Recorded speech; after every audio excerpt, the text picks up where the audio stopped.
আপনি কি feather application দিয়ে কোনো প্রকার পোস্ট করতে পারছেন না? আমি 100% গ্যারান্টি দিলাম, আপনি যদি আজকের ভিডিওটি শেষ পর্যন্ত দেখেন, খুব সহজেই এই সমস্যার সমাধান শিখতে পারবেন। শুরুতেই আপনি আপনার মোবাইলে প্লে স্টোর থেকে ফিদার অ্যাপ্লিকেশনটি ইনস্টল করবেন, মানে আপডেট করবেন। আপডেট করার পর আপনি আপনার মোবাইলে ফিদার অ্যাপ্লিকেশনের মধ্যে আঙ্গুলটা চেপে ধরে রাখবেন।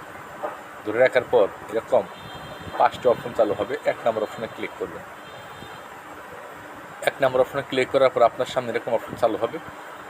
এখানে পারমিশন নামে একটা অপশন দেখতে পাবেন, পারমিশন অপশন আসবে।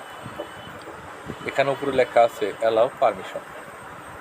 যেসব অপশন পারমিশন নাই সেসব অপশন আপনি পারমিশন দিয়ে দেবেন। এরকম পারমিশন দিয়ে দেবেন।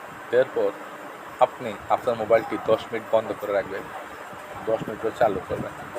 চালু করার পর যখন আপনি ফিদার অ্যাপ্লিকেশন ওপেন করবেন, ফিদার অ্যাপ্লিকেশন ওপেন হওয়ার পর এখন আমি 100% গ্যারান্টি সহ পোস্ট করে দেখাচ্ছি। কিছুক্ষণ অপেক্ষা করুন। ফিডার অ্যাপ্লিকেশন ওপেন হওয়ার সাথে সাথেই এরকম অপশন চালু হবে। চালু হওয়ার পর পোস্ট করার জন্য প্লাস অপশন সেখানে আসবেন। আসার পর আপনি যে পোস্ট করতে চান সে পোস্টের ক্যাপশন লিখবেন।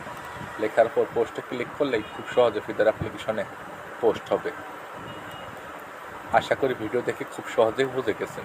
প্রতিদিন এরকম নতুন নতুন বিষয় জানতে হলে অবশ্যই চ্যানেলটি সাবস্ক্রাইব করবেন। ভিডিও লাইক করুন, কমেন্ট করে জানাবেন নাইস ভিডিও, গুড ভিডিও। আজকের মতো বিদায় নিচ্ছি।